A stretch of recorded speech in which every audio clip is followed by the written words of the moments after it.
Yes, we are live.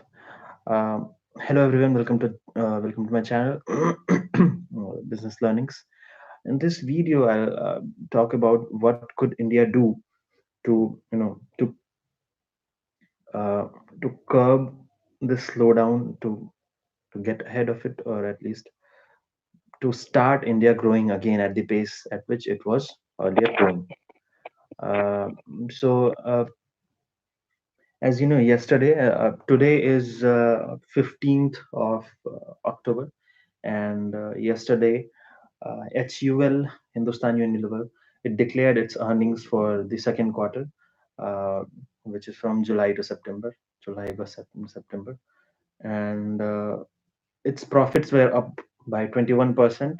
Uh, uh, Revenues were up by 20%, which gives us the impression that India might not be in slowdown. Is this really the case? If you look at those numbers closely, you'll find out that uh, volume growth is not there. They have improved of operational efficiencies. They have cut the costs and passed on that benefit to the end consumer. So the final the benefits the end consumer uh, get the products at a relatively cheaper price. Therefore, they bought, and that's how HUL saved its quarter. Uh, Again, in terms of volume growth, HUL was seeing a volume growth of about 7%, and the last quarter it just saw a volume growth of 3% quarter on quarter. It shows a lot. It tells us that the Indian consumption has reduced by 4%, what from what it was supposed to grow at. Uh, HUL tells us a lot about the consumption pattern of India because its products are used by everyone across the India, almost everyone. Uh, it is well penetrated into the rural segment of India. So everyone in the rural uh, economy, almost everyone buys soap or oil or biscuits, anything. HUL is behind that. So HUL kind of reflects what is happening with the Indian economy, what is happening at the grassroots level. So there is degrowth in the volume, and most of this degrowth is coming from the rural sector. That is also clear, as HUL has said in its report. Uh, as per urban consumption is concerned, yes, that is down too. People are not buying automobiles. So that's another problem we have already discussed in one of our videos. People are not buying automobiles. It could be related to a lot of reasons, and it does not always mean a consumption slowdown. But for rural segment, it is for real, and government has to intervene in it. You know, government has cut the corporate taxes. Let's understand what happens if government cuts. What happens to all the money that companies will end up saving? So earlier, companies were paying 34 total, the maximum tax. The companies, most of the companies were paying about 34, 35, 36% of taxes. Automobile companies and your FMCG companies, all of them were paying a lot of tax. Now the bracket was reduced to 25.17%. So, in terms of earnings, if a company was earning 100 rupees, it was paying about 35 rupees of tax, and it was retaining 65 rupees. Now they will be retaining about 75 rupees because they'll only be paying 25 rupees of taxes. So earnings clearly grew from 65 to 75, which is about uh, 10 and 15, about 15% of increase directly from this corporate rate cut. Who is going to benefit from this corporate rate cut? Uh, First and foremost, companies are going to get this money. will be saving this money, and it's up to them where do they want to invest that money. They can invest that money to expand their business, or to pay dividends, or pay off their debts.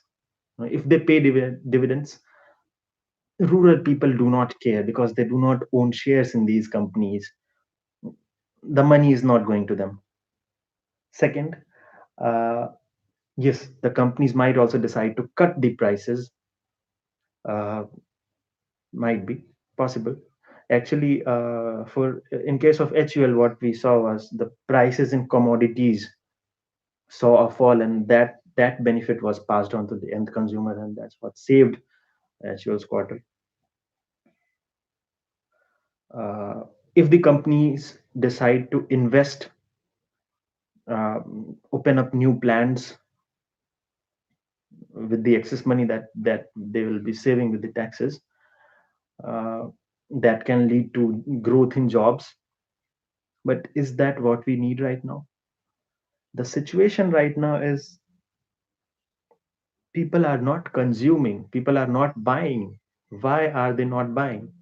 Because they do not have enough money, because they are unemployed, because they do not want to spend their money, probably because they want to save a lot for now, and maybe later they will spend. They are not very optimistic about the future. We saw in the fashion, in the shopping festival by Amazon and Flipkart, that most of the urban people, and actually rural people as well, came ahead and do the purchasing. They purchased a lot of stuff, and the sales hit a record high. But probably we expected more. Okay. uh,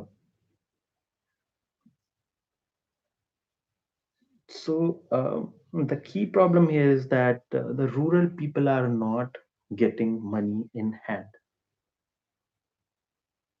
Government has cut the corporate taxes, but this benefit, they have not, it has not directly benefited the rural people. How do rural people get benefited?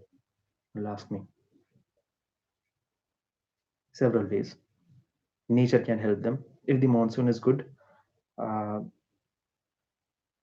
in the canals there will be water for a longer duration. Okay. And the crops will do better. There will be more production, and the farmers will earn more. If they earn more, they'll spend more, and the consumption will kick off. So this is one way, but there is no government interception here. Government cannot control monsoon. uh, yes, Mother Nature helped us, and we ended up having a good monsoon this year. But what did government do? I'll tell you what it can do. Uh, it can spend on healthcare. It can spend on infrastructure. Uh, it can spend on education. I'll give you the example of infrastructure. Suppose a village is not very well connected. Okay. And if government spends money to build well connected roads to that village, what can it do? First, all the farmers who are producing crops, they will be able to transport their crops at a lower price because now the roads are better, so they'll get more money, right? First, if the roads are better, if government spends in building up the roads, uh, it will have to employ a lot of people who build those roads. This will cause the employment to increase, right? Now, suppose in the village there were 10 people who got the jobs because of the construction of the road. And uh, earlier, these people were jobless. Now they have the jobs. They'll earn, suppose, 300 rupees at the end of the day, 300, 400, 500, whatever. And since they have this extra money, they will go ahead and buy something from it. They will probably buy something to eat, something to wear, something for their family members. They'll buy something. So GDP has four components: consumption, investment, government spending, and net exports. So this consumption part will increase. Consumption is the biggest part of the GDP, and it will increase, right? Uh, so this is how. So yeah, yeah, we were talking about if an unemployed villager, a rural person, gets a job, he's going to spend on something. Suppose he goes and buys a cloth, a piece of cloth from the village market. The village market, the shopkeeper gets some money. Okay. Now notice carefully here, two things will happen. First, this person gets money. Second, this person understands that there will be more demand of these clothes, because now people are demanding more clothes from him because more people have more money. Therefore, they'll demand more clothes from him. Therefore, he'll call up the warehouse, call up the company, the distributor, to get him more clothes. The distributor will in turn call up the company and ask to produce more. You know, uh, if the company is producing more, it will have to employ first more labor, it will have to buy more, it will have to spend more. So all the people who are working in the company will earn more. All those people will also spend at their respective places, further increasing the consumption and spendings. Right. So if you clearly see this, there's one more thing. The shopkeeper got more money. Okay. Suppose he sold the piece of cloth at 100 rupees, he made a margin of 10 rupees, he got an extra 10 rupees of income. What is he going to do with it? Earlier he was not making that extra income. Now he has that extra income. Maybe he buys 2 or 3 rupees worth of chocolates for his son. So investment at a rural sector, at the rural sector, could spur growth at multiple stages. And that's why we think that direct spendings at the rural sector to create the infrastructure will benefit in multitude of ways. Similar could be the case for investing in education, um, health, because healthcare is still not well penetrated in India. It's still not a very uh, reliable service uh, in the remote parts of the country. So I agree that corporate tax cut was a move, and but the problem is this corporate rate tax and reducing the interest rates. This will not prompt our users, our businesses to produce more. They'll produce more when they will hear more demand. When the consumers, the end consumers, will ask them to produce more. Companies are not going to produce more just because they'll have enough money. They'll produce more because the demand will be more. That's why this is a demand side problem, and that's why we have to spend in the way that it creates demand, creates consumption. If you have watched so far, thanks for watching. I'll see you in the next video. Thank you.